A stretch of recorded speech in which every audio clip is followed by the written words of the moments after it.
Hello and welcome. My name is Paul Loaf and I'm Deb Murray. Now, do you know who Deb Murray is? I mean, Deb has written, 17 different recipe books, correct? Books, yeah. 17 different recipe books. She has worked with Wolfgang Puck, Suzanne Summers. You've worked with Paula Deen. Cooked with Paula Deen, and also worked behind the scenes with George Foreman. So she is a celebrity. A celebrity food stylist. What that really means is she does all the work, and they get all the credit for it. So that's what it is. Well, it's because they need to be looking pretty on TV, so I just can't get pretty down and dirty. That's my goal here today, is just simply look pretty. You'll be pretty, for sure. Yeah. Well, Pastor, I'm really honored. Pastor's been my pastor for, 2 decades now. I mean, you've been there for me some of the toughest moments of my life. But the one thing we always laughed and talked about is we always wanted to do a cooking video together because we both love to cook and we both have a connection that food. Yeah. What you were telling me that I know why I want to cook. I want to share my love for that person through cooking, but cooking is also another connection. Yeah, so what we're trying to do here is it's called the whole loaf. We call it the whole enchilada. And I guess the whole idea behind this is we want you to be strong, okay? We want you to be strong and healthy when it comes to eating and eating habits. We want you to be strong and healthy when it comes to your spiritual health, to your relationship health, to your emotional health. And so we're going to try to mix all of that together. So this is kind of a holistic kind of approach. We're going to cook some healthy meals, but we're also going to weave in some scripture and some sound counseling advice and guidance to build strong, healthy relationships. I love it. And we're going to do one recipe tonight, but obviously you can leave something, you can subscribe, you can say what you'd like to see in the future for recipes. But the one we're starting with tonight was inspired by what we were talking about on the phone the day. We were talking about, I'm going to school to be a teacher. I care a lot about kids. And you were saying that there's some major problems in kids. Yeah, I just read a study that was saying over 20% of American adolescents, that's 12 to 19 years of age, are overweight. They're not getting enough vegetables, they're not getting enough fruit. And they're eating way too many processed foods, they're eating way too unhealthy, and it's impacting them in all sorts of ways. It's impacting their educational health, it's impacting their physical health. And one of the things I want to focus on here today is relationship health as well. Precisely. Yeah. And what we found is kids will actually try more food if they're actually cooking it. Because cooking can be fun when you're young. When it's hard when you're trying to put dinner on the table and you're working really hard. I get that. But when you're young and you're getting your hands a little messy, you're getting into it, and then the end result is something delicious. So we thought we'd do something kid-minded tonight. Because you and I were discussing one of the things that I think every human being loves is French fries, right? Oh, yeah. I love French fries. Everybody loves French fries. I do, yeah. 10 million are sold a day. That's exactly right. They're good. They are outstanding. Good. Yep. You'll never hear me bash, but I battled weight most of my life. And when I found out that one little handful of those are 300 calories versus tonight we're going to make zucchini French fries, these will have about 45 calories for the same serving. There's a lot of water in it. There's nutrients in it. We're doing zucchini fries, but they could be eggplant fries. We could be our friend Jill's sweet potato fries. We could have asparagus fries. I mean, we want you to think outside of your French fry bag tonight. All right, sounds good. It's kind of interesting too. In that same study that I read, it was kind of showing that when a child or when a friend, somebody helps cook with you, it's giving them guidance and direction on how to cook healthy food. Right. But even more than that, they're spending time together. Precisely. Okay, so you get to spend some quantity time, and when you spend quantity time together, it always leads to quality time. And so it's a great way to build relationships. So this is a great way to build relationships with your children. It's a great way to build relationships with a spouse or even with the grandchildren. Exactly. Give everyone a job. Get it all involved. When I was a kid growing up, Pastor, my grandmother was an amazing cook. But we lived up in New England, very remote area, and she made everything from scratch. And it wasn't because she was doing it because it was very cachet. It was basic essentials. We all had jobs. And I learned some amazing things because we all had to participate. Maybe nowadays you don't have to, but maybe you should. Maybe you should give everyone a task, put the cell phones down, only use the cell phones for the photographs. Yeah. Or the recipe. Yeah, exactly. Yeah. And spend more time being present. So tonight I'm going to give Pastor some jobs. I'm going to do some little plugs because of course I've sold products for years. One of the products I loved was a mandolin. Why a mandolin? It's I love it. I love it. Well, one of the most important things that a lot of us overlook when we're learning to cook is if somebody offers you to cut up mushrooms and you're just doing it really fast, one mushroom, if it's bigger than the other, what will happen, Pastor, is one will get overcooked and one will get undercooked. Same with like potatoes. So when someone asks you to cut zucchini, like for instance this, I want you to cut matchstick potatoes, zucchini. You can do it using a knife and take your time.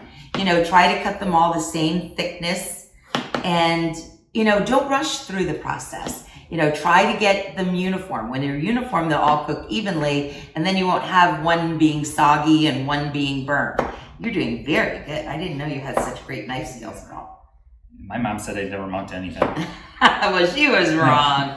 No, very, very good. Do you and Suzanne and the girls cook together? Suzanne and I do. My girls are older. They've moved out of the house at this point in time. My daughter used to babysit your daughter. Yeah, that's right. That's right. My goodness. Her grandkids are going to be growing up together. All right, so after you cut your zucchini, the next thing we want to do, Paul, is pastors, these are wet on the outside. Zucchini's full of water. That's why it's so good for us. So I'm going to take the zucchini. If I were to go right, or I'm going to have you do it. If I were going to go right into the egg, which is something you would think that would be what you would do and then go into the coating, I want you to go into something that's going to absorb the water. So I'm going to have you toss the zucchini in the flour. Now that could be cornstarch if you're eating keto, that could be coconut flour. But what we want to do is we're trying to get the residual moisture off the zucchini. Now you're going to toss it in the egg. The egg being wet will now stick to the zucchini, and now we can put it into the panko. Panko is made from rice bread, so it doesn't have as much, insulin rise. It's crunchier, and I put a little Parmesan cheese in there. So wait till you taste it. See, I did not know this. Whenever I cooked, I used to dip it right into the egg and then into the flour. So I did not know that. Yeah, it makes perfect sense. And if you were deep frying, that would mean without doing the flour first, a lot of times the coating would slide off and the person would think, what am I doing wrong? And it's just that one little thing. Get the residual moisture off your food. So you could go like from flour to egg back to flour then Correct. too as well. Okay. Yeah, it doesn't have, and it could be, if you're someone who's not eating gluten, you could use ground up pork rinds. You could just use Parmesan cheese. I mean, there's so many gluten-free alternatives in the grocery store. Some of the gluten-free flours are out of this world. So, if you have certain food allergies or food sensitivities, cooking is not only fantastic for bonding, but it's a great way to make sure you're eating the foods that won't hurt you. Exactly. Very good. It's like too, it's stuff like this I've never done this before. So like Deb and I have never cooked before. I would have never thought of doing this, in all honesty. I love that. And so I would have went to McDonald's, but I would have never thought of doing this. And so it's actually like, it's fun. You're having a good time. You're learning a new skill. I'm learning stuff about, vegetable moisture and that kind of stuff, which I never knew. But like, once again, you're learning skills, you're learning information, and it's giving an opportunity just for the two of you to talk, or for who's ever in the kitchen to talk, and creates those talking points. Exactly. So, you can start talking about food, but you can very quickly change that conversation from food into, hey, how was your day going today? Or, what's going on with school, or what's going on with your friends, or, what happened at work that day. Exactly. So it provides just a great opportunity for you to get together and actually delve in and to grow a relationship. Delve into Word. And that's one of the things I've always gone to you for the last 20 years, is for my spiritual health. I'm teaching you cooking health. See? He's helped my spiritual health all these years. It's the whole loaf here. We're doing everything. Yeah. Exactly. Like one of the, as we were getting ready for this, one of the Bible verses that just jumped out at me is in John chapter 15, where Jesus is talking, and Jesus said, "Love one another as I have loved you." And do you ever really think about that verse, what that means? He calls us to love each other. And when Jesus talks about love, he's not just talking about ooey gooey emotional kind of love. In the Bible, love is a verb.